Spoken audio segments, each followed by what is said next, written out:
Hey, it's Anthony Meisner with Land Title. I came to bring you some luxury update. This is kind of a niche product, but I've been getting a lot of requests for it. So as we're looking at the City of Boulder luxury stats, everyone's asking me about withdrawn and expired listings. So it's just withdrawn and expired listings today that I'm going to talk about, but feel free to reach out to me if you have other data needs. I have 46 slides or something of luxury data to look at this point, but here's kind of the gist.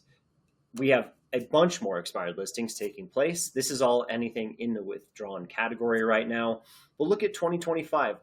A lot more frustrated sellers very clearly in the withdrawn category in the city. Now, if we look at it by price range, this could give you a good idea of where it's taking place. So this is all price ranges over 2 million. You can see that between 2 and 2.5 million, we have 17 expired listings this year versus, well, 4 last year. That would be currently still in that withdrawn category. So withdrawn is very different than expired, as you guys know, but this just means they were taken off the market. Most likely withdrawn still means they have a signed listing agreement, but frustrated sellers very clearly, right? This is probably the first thing you see when they come off the market.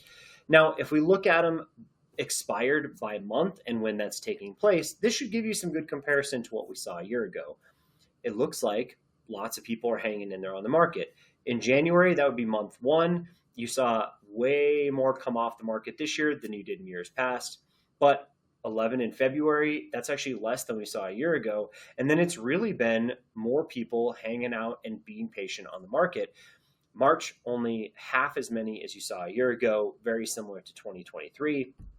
19 in April and only 12 in May. And then look at the last couple of months, 4 and 3 expired listings in the city of Boulder.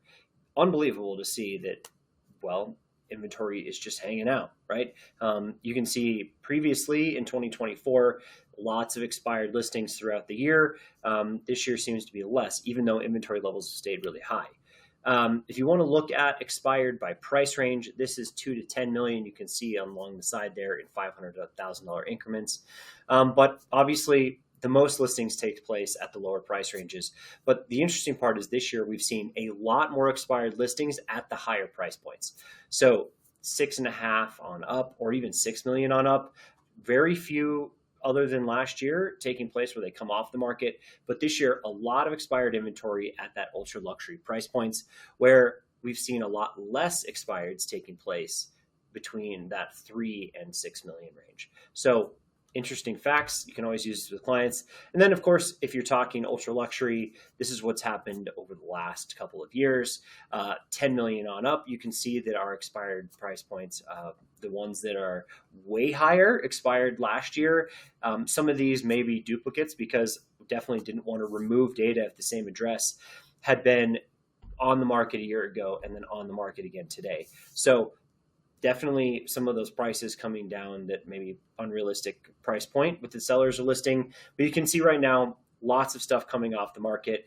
If I had to guess, those at 10 or 10.5 million, those could easily be the same product out again. So no appetite. There was definitely one sale that took place at 14 million or 14.5 million this year, but you can definitely see ultra luxury, really high end, over 10 million.